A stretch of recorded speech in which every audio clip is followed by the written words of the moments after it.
कभी कभी ऐसा लगता है ना कि दुनिया में बेईमान लोग ही क्यों आगे बढ़ते हैं और जो ईमानदार हैं वो बस संघर्ष ही करते रह जाते हैं। आज हम एक ऐसी ही कहानी देखने वाले हैं। एक कहानी जहां बस एक चुटकी जादुई नमक दो लोगों की किस्मत का फैसला कर देता है। तो चलिए देखते हैं कि सच्चाई में आखिर कितनी ताकत होती है। तो देखिए, कहानी की शुरुआत में ही हमें एक कड़वी सच्चाई दिखती है। एक तरफ है आकाश, जो इतना भक्त और दयालु है, लेकिन फिर भी उसका ठेला खाली पड़ा है।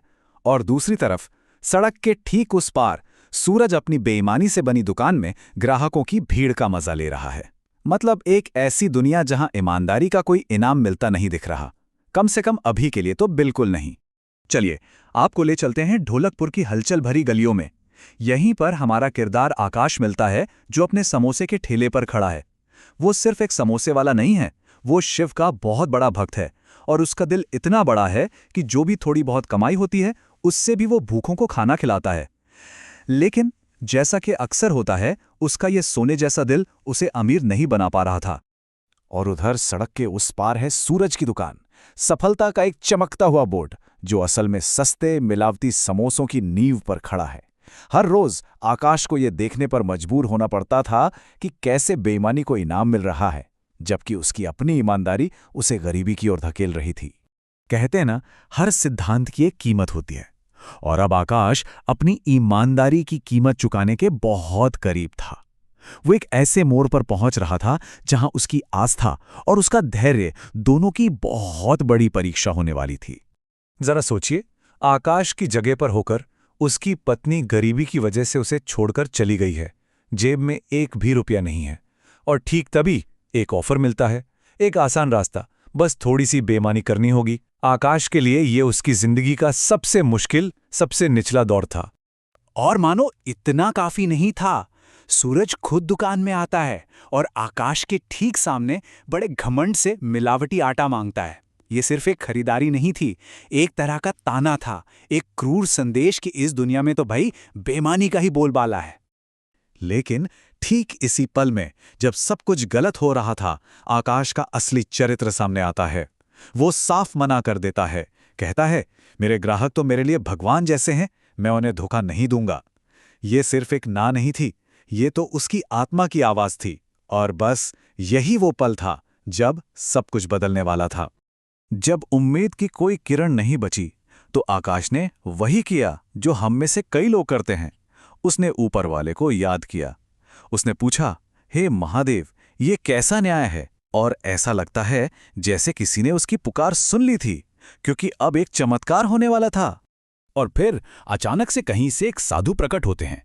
वो आकाश को एक छोटी सी, बिल्कुल साधारण सी डिब्बी देते हैं और बड़े रहस्यमयी ढंग से कहते हैं, तुम्हारे सभी दुखों का अंत इसी में है। ये एक ऐसी दुआ का जवाब था जिसकी आकाश ने कभी उम्मीद भी नहीं की थी।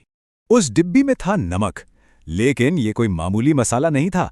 ये तो कह सकते हैं कर्म का एक जरिया था, एक जादुई नमक जो उसे इस्तेमाल करने वाले के दिल को पढ़ सकता था। ये नेक दिल वाले को इनाम देगा और लालची को सजा।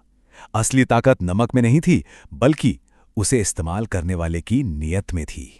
जाने से पहले साधु ने एक बहुत जरूरी चेतावनी दी, एक ऐसा नियम जिसे तोड़ा नहीं जा सकता था। अगर किसी लालची दिल वाले ने इस नमक का इस्तेमाल किया तो इसका जादू उल्टा पड़ जाएगा। ये शब्द हवा में गूंजते रहे, मानो आने वाले कल की भविष्यवाणी कर रहे हों। और फिर बस एक चुटकी नमक से सब कुछ बदल गया। आकाश को अब उसकी ईमानदारी का फल मिलने वाला था, और वो भी एक ऐसे तरीके से जिसकी उसने कभी कल्पना भी नहीं की थी। अगले ही दिन कुछ ऐसा हुआ जिसकी किसी ने कल्पना भी नहीं की थी। सूरज की दुकान, जहां कल तक पैर रखने की जगह नहीं थी, आज एकदम सूनी पड़ी थी। और आकाश का ठेला, अरे वहां तो इतनी लंबी लाइन लगी थी कि सड़क तक पहुंच रही थी। किस्मत ने पासा पलट दिया था, वो भी रातों रात। ये सिर्फ पैसों की कामयाबी नहीं थी, ये तो जिंदगी का वापस पटरी पर लौटना था।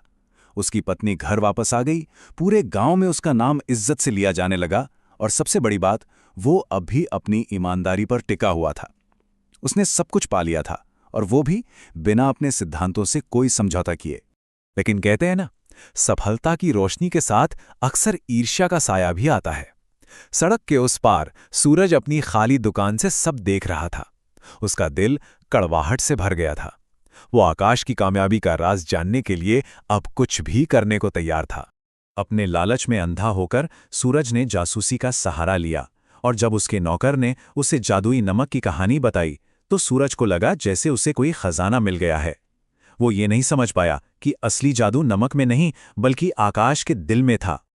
और यहीं पर साधु की वो चेतावनी सच साबित हुई। सूरज का पतन 4 आसान स्टेप्स में हुआ। पहले आई ईर्ष्या, जिसने उसे अंधा कर दिया। फिर चोरी, जिसने उसकी किस्मत पर ताला लगा दिया। फिर नमक का इस्तेमाल, जिसने जादू को उल्टा कर दिया। और आखिर में नतीजा, उसकी सारी मेहनत राख का ढेर बन गई। लेकिन यहां एक आखिरी मजेदार मोड़ भी है। आकाश ने सब कुछ देखा था। उसने सूरज को वो नमक चुराते हुए देखा, पर उसने कुछ नहीं किया। क्यों? क्योंकि वो जानता था कि उसे कुछ करने की जरूरत ही नहीं है।